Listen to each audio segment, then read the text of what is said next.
우리가 창세기 6번째 시간으로 생명이 되니라 라는 제목으로 같이 말씀을 나누도록 하겠습니다.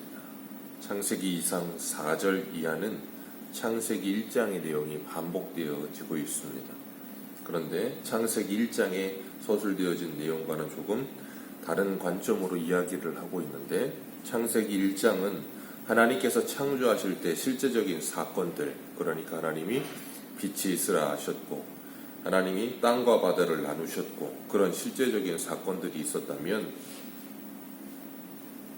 창세기 2장은 좀 더 그 실제적인 사건을 구체적으로 이야기하고 있습니다. 창세기 2장 4절 이하에 계속해서 이 표현 하나 바뀌어서 나오는 것이 있는데, 그게 뭐냐면 여호와 하나님이라는 표현이에요. 창세기 1장 1절에서부터는 계속해서 하나님이라는 표현이 나옵니다. 계속해서 하나님이라는 표현이 나오는데, 창세기 2장 4절 이하에서는 계속해서 여호와 하나님이라는 표현이 나와요. 이게 무엇이 다른가 하면, 하나님의 이름을 부를 때 그냥 엘로힘 하나님이라고 부르면 그것은 전능하신 하나님을 뜻할 때 그냥 하나님 그렇게 부릅니다. 엘로힘이라고 부르는데, 야훼 여호와 하나님이라고 부를 때에는, 그 여호와라는 하나님의 호칭을 붙일 때에는 하나님의 언약 백성들과의 언약을 통하여 하나님의 구원하심과 그 신실하심의 하나님에 대해서 표현할 때 여호와 하나님이라는 표현을 씁니다. 4절에 여호와 하나님께서 천지를 창조하신 내력이 이러하다 하시면서, 하나님이 천지를 창조하실 때 땅에 비를 내리지 않으셨고 땅을 갈 사람도 없었으므로 들에는 초목이 아직 없고 밭에는 채소가 나지 아니하였으며 라고 말씀하고 계세요. 창세기 1장 11절과 12절을 한번 읽어볼까요? 창세기 1장 11절과 12절입니다. 같이 읽겠습니다. 시작. 하나님이 이르시되 땅은 풀과 씨 맺는 채소와 각기 종류대로 씨 가진 열매를 맺는 나무를 내라 하시니 그대로 되어 땅이 풀과 각종 종류대로 씨 맺는 채소와 각기 종류대로 씨 가진 열매 맺는 나무를 내니 하나님의 보시기에 좋았더라. 아멘.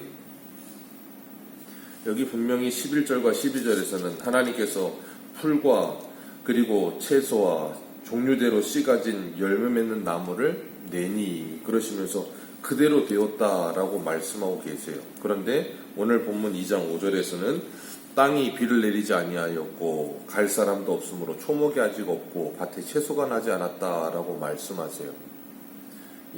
여기서 땅이라고 할 때는 히브리어로 에레츠라는 단어를 쓰는데, 오늘 본문의 4절에서는 사대라는 단어를 씁니다.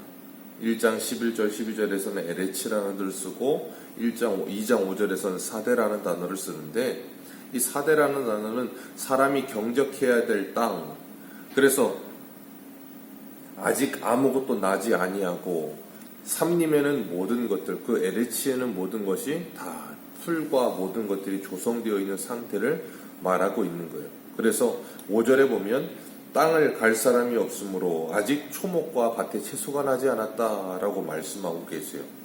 이건 뭘 말하고 계신가 하면, 하나님께서 그 모든 것들을 땅을 갈고 농사를 짓고 그 모든 것을 통해서 뭐하게 하시는 거예요? 노동하게 하시는 거예요.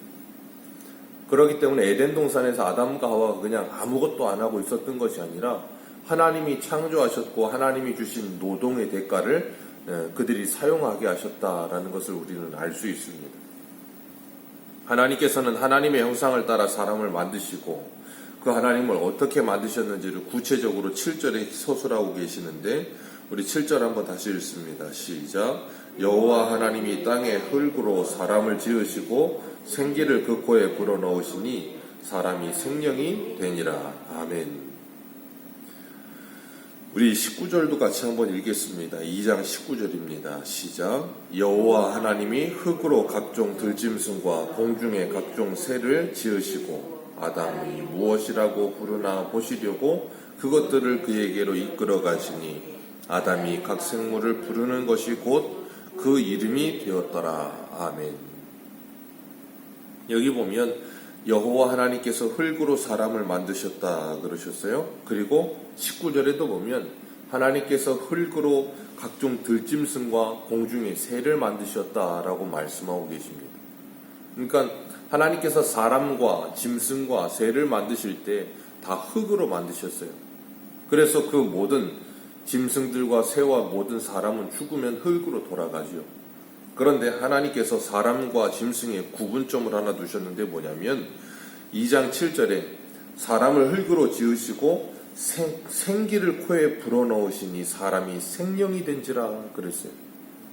하나님께서 사람을 흙으로 만드셨고 짐승과 그리고 새도 흙으로 만드셨는데 짐승과 새에는 하나님의 이 생기를 코에 불어넣지 않으셨습니다. 오직 사람에게만 그 코에 생기를 불어넣으셨고 그래서 하나님의 호흡, 그 하나님의 생기를 받은 사람이 생명이 되었다라고 말씀하고 계세요. 살아있는 영이 되었다라는 말씀입니다. 그래서 사람은 영적인 존재죠. 그 이유가 뭐냐면 하나님의 영에 하나님의 영을 불어넣어 주셨기 때문에 사람은 영적인 존재인 거예요. 하나님의 숨을 불어넣으셨다는 거예요. 하나님이 하나님의 호흡을 사람에게 불어넣어서 사람이 살아있는 존재가 되게 하신다. 마치 인공호흡을 하듯이 하나님께서 그 코에 숨을 불어넣으신 거예요. 그래서 하나님의 숨을 공급받은 사람만이 사람답게 살 수 있는 은혜를 받게 되는 겁니다. 믿지 않는 사람들은 사람이 죽으면 숨을 거뒀다라는 표현을 합니다. 자기 자신이 숨을 거둔 게 아니죠. 누군가 숨을 거둬간 거예요. 숨을 거뒀다라고 표현을 해요. 하나님이 호흡을 불어넣으시면 사람이 생명을 가지는 거고 하나님이 숨을 거두시면 사람이 죽게 되는 거예요. 생명이 끝나게 되는 겁니다.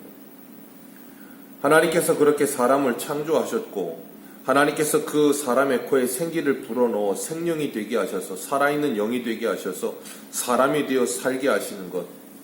하나님께서 그렇게 사람을 창조하시고 그들에게 2장 2절 우리가 지난번에 살펴봤던 2장 2절을 같이 한번 2절과 3절 읽습니다. 시작.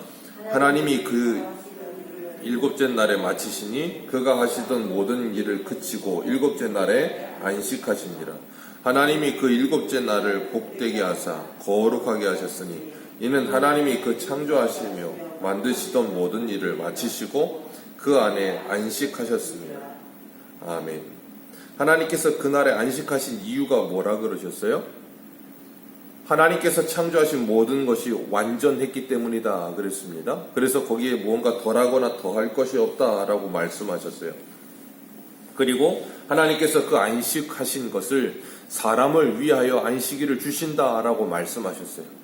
그리고 하나님은 출애굽기 20장과 신명기 5장에서도 안식일을 지키는데 거룩히 지키라 그러셨어요. 하나님이 안식일을 거룩히 지키라 하신 이유는 하나님을 위한 게 아니에요. 우리가 사람이 안식일을 거룩히 지킨다고 해서 하나님께 무엇이 영광이 더하거나 덜하거나 하나님이 더 거룩해지시는 그런 분이 아니에요. 하나님은 완전하신 분이니까.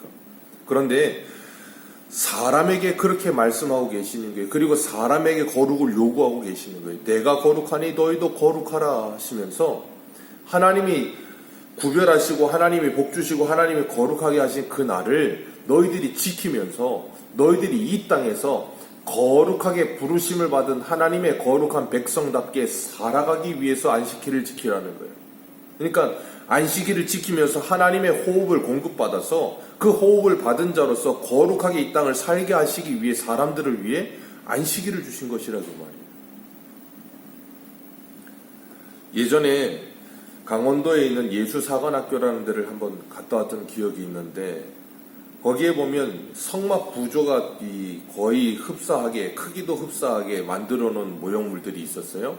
그런데 그 성막에 들어가는 입구 바로 이 오른편 쪽이었던 것 같은데 위쪽으로 보면 어떤 이 조각물이 하나 있었는데 조그만 그림 같은 조각물이었던 것 같아요. 근데 사람 두 사람이 이렇게 서로 이렇게 엉겨 있는 모습이었던 것 같아요. 근데 거기 설명하시던 전도사님이 그렇게 설명을 하시더라고요. 어머니가 아이를 품에 안고 있는 모습이고 거기에 입을 맞추고 있는 모습이다. 그러면서 그 그림과 그 조각물을 보여주시면서 뭐라 그러냐면 이게 바로 예배입니다 라고 이야기했던 게 기억이 나요. 하나님께서 우리를 품에 품으시고 하나님의 입맞춤으로 우리에게 하나님의 숨을 불어 넣어 주시는 것, 그게 예배입니다 라고 설명했던 게 기억이 나는데, 하나님께서 사람을 흙으로 만드시고 그 코에 생기를 불어넣어 생명이 되게 하셨어요.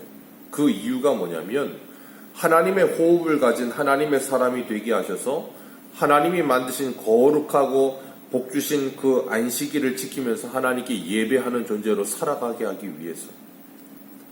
그러니까 우리가 하나님의 호흡을 공급받아야만 짐승과 구별된 사람다움을, 하나님의 형상을 온전히 드러내며 살 수 있다 그 말이에요. 그래서 사람들은 사람다움을 잃어버린 사람들을 볼 때 우리가 흔히 뭐라 그러냐면 짐승만도 못하다라는 표현을 합니다. 그 이유가 뭐예요? 하나님의 생기를 다 잃어버렸기 때문에 그런 거예요. 오염되고 어그러졌지만 하나님의 형상이 미미하게나마 남아있는 그 형상마저 잊어버린 상태가 되면 짐승이 되는 거예요. 그래서 하나님은 안식일을 기억하여 거룩히 지키라 하시면서 하나님의 생기를 받은 생명이 된 사람들이 하나님과 함께 하도록, 하나님 안에서 안식을 누리도록, 하나님의 호흡을 공급받도록. 그러니까 우리가 예배를 통해 하나님의 호흡을 공급받지 못하면 능력 있는 삶을 살 수가 없어요. 안식을 누리는 삶을 살 수 없다 그 말이에요. 우리가 안식일을 지킨다, 주님 안에서 안식한다, 그건 내가 가장 사랑하는 그분 안에 거하는 것 자체가 안식인 거예요. 마치 이 낚시 좋아하시는 분들은 밤이 새도록 낚시를 하며 쪼그리고 앉아서 그 찌 하나 움직이는 걸 보고 그 물고기를 하나 착 끌어올릴 때 그 손맛을 느끼면서 낚시하는 것을 낙으로 여겨요. 그래서 그렇게 밤이 새도록 낚시를 하고 그렇게 피곤한데도 그걸 좋아하고 기뻐해요. 그게 안식이에요, 그 사람들은. 성도는 마치 그렇게 그런 걸 좋아하는 사람들이 그렇게 거기에 올인하는 것처럼 하나님 안에 거하는 것 자체를 안식으로 누리는 거예요. 그렇게 하나님께서 우리들에게 하나님의 호흡을 불어넣어 주시고 하나님 안에서 안식을 누리기를 원하시는 거예요. 요한복음 20장 22절에 보면 예수님께서 십자가에 죽으시고 부활하셔서 제자들에게 나타나셨습니다. 그리고 그들에게 말씀하시고 그들을 향하여 숨을 내쉬며 이르시되 성령을 받으라, 숨을 내쉬다 라는 표현이 오늘 본문에 이 사람을 흙으로 만드시고 그 코에 생기를 불어넣다 라는 표현하고 같은 표현이에요. 숨을 내쉬며 가라사대 성령을 받아라. 그 숨을 생기를 코에 불어넣으시니 생명이 된지라. 숨을 내쉬며 가라사대 때 성령을 받으라. 성령을 받으니 어떻게 돼요? 살아있는 영, 생명이 되는 거예요. 그게 바로 새로운 피조물이 된 그리스도인을 말하는 거예요. 성령을 받아서 하나님의 사람이 되어진 그리스도인을 바로 생명이라고 부르는 거예요. 그 하나님의 생기를 불어넣음을 받지 못한, 하나님의 성령을 받지 못한 하나님의 사람들은 어떤 존재예요? 흙으로 창조된 상태에서 그냥 그대로 사는 거예요. 그러니까 일평생 살면서 어떻게 살아요? 흙먼지 날리면서 사는 거예요. 흙먼지 날리면서. 봄 되면 황사 오잖아요. 그 흙먼지. 그 누가 좋아하겠습니까? 안 좋아하죠. 에스겔 37장에도 보면 에스겔 골짜기에 마른 뼈들이 죽어있는 상태로 있죠. 생기를 잃어버린 상태로. 그런데 하나님께서 에스겔을 통하여서 대언하게 하시고 그 모든 뼈가 연락하고 힘줄이 돋고 가죽이 덮이고 다 사람의 모양을 그대로 다 갖추었어요. 그런 다음에 하나님께서 에스겔에게 생기를 향하여 대언하여 그들에게 들어가게 하라 했더니 정말 에스겔이 대언하는 대로 하나님의 생기가 들어가요. 그들이 했더니 그들이 하나님의 큰 군대가 되었더라 그랬습니다. 그게 바로 이 사람을 흙으로 창조하시고 코에 생기를 불어넣으신 모습과 똑같은 거예요. 창세기 2장, 에스겔 37장, 요한복음 20장, 그 모든 곳에서 하나님이 사람을 어떻게 창조하셨는지, 하나님의 생명이 된 사람들이 어떻게 살아가야 되는지를 보여주고 계시는 겁니다. 우리가 어제도 저녁에 디모데전서 말씀을 나눈 것처럼 나를 능하게 하신 그리스도, 나를 능하게 하신 하나님, 우리 안에 성령께서 함께 하시면서 성령의 권능을 주셔서 증인이 되어 땅끝까지 예수 그리스도의 복음을 증거하게 하시는 것. 그런 놀라운 은혜가 우리 안에 일어나도록 하나님께서 생기를 불어넣으시는 거예요. 그래서 사도행전 1장 8절에 오직 너희에게 성령이 임하시면 너희가 권능을 받고 할 때 그 권능이 뭐냐면 원어로는 dynamis라는 단어를 쓰는데 거기에서 다이너마이트라는 단어가 나왔어요. 그 말은 뭐냐면 하나님의 성령의 권능이란 그렇게 폭발적인 힘을 가진다 그 말이에요. 하나님의 생기를 불어넣기 전에 사람은 흙에 불과한 존재였지만 그 생기가 들어가니 생명이 되어서 그때부터 어떤 일을 하냐면 하나님의 사명을 감당해요. 에덴 동산에 하나님이 두시고 에덴 동산을 관리하게 하실 때 그들이 그 에덴 동산을 관리하며 사는 하나님의 사명과 하나님이 주신 노동을 하는 사람들이 되는 거예요.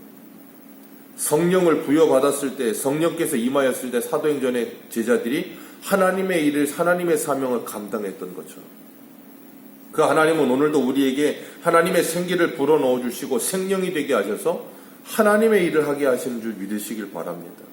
그래서 흙에 하나님의 호흡을 불어넣으신 것처럼 질그릇에 보배를 담아주셔서 흙과 같은 우리들의 인생이 영광스러운 하나님의 일을 감당할 수 있게 하신 것, 나를 충성되이 여겨 직분을 맡기신 것, 그것을 감사하는 하나님의 사람들이 되게 하신 것입니다. 그래서 우리는 이 땅을 살아가면서 하나님께서 우리에게 맡기신 하나님의 사명, 하나님의 나라와 뜻을 이 땅에 이루어가며 하나님의 거룩을 이루어가는 그 일을 기쁨과 감사함으로 행하는 하나님의 생기를 부여받은 생명, 하나님의 사람으로 이 땅을 살아가시기를 주님의 이름으로 축복합니다. 기도하겠습니다.